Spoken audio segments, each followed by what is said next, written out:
Our GMA cover story, it's about the microdosing of popular medications used for weight loss.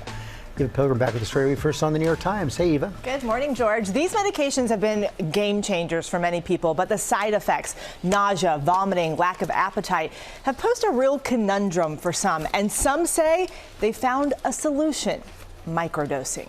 This morning, microdosing meds used for weight loss. It just makes me feel better about myself psychologically, that I can say no and that I don't have to eat sweets or too much food. Erica Liebman, a psychologist in Philadelphia, was worried about all the possible side effects taking Ozempic. So under the supervision of her doctor, she decided to try microdosing, or taking very small amounts of the medication. What I have found is that I'm able to put my fork down when I want to, when it's a healthy time, instead of when I've already started to regret how much I've eaten. People on GLP-1 medications typically start by taking lower doses before gradually working up to higher doses over the course of several weeks.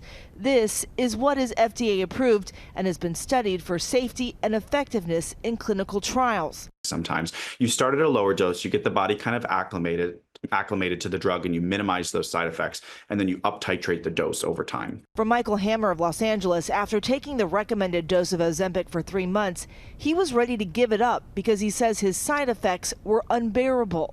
I would order food, and when the first bite came in, I would just immediately get overwhelmingly full and nauseous. And it would just to the point that I was not consuming enough calories and really was worried about malnourishment.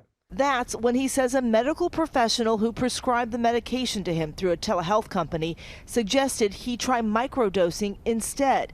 He's been doing it for 2 years now and says it changed his life. It allowed me to lose the weight that would have taken me, I did it in 8 months instead of 2 years, but also it allowed me to reset my lifestyle. While Michael and Erica say microdosing is working for them, doctors say there's no science right now that shows microdosing these medications is effective.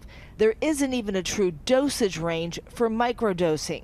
I don't recommend microdosing to my patients. There's just not enough research there, and it's much easier to titrate these medications along the FDA-approved indications and doses. And that doctor we spoke to adds that it's important to rely on the science here, and the science for microdosing just isn't there yet. But he says for anyone on one of these medications having trouble with the side effects, talk to your doctor. There are ways to lower the doses. Don't just choose a dose on your own, George. Well, that is good advice. Okay, but thanks very much.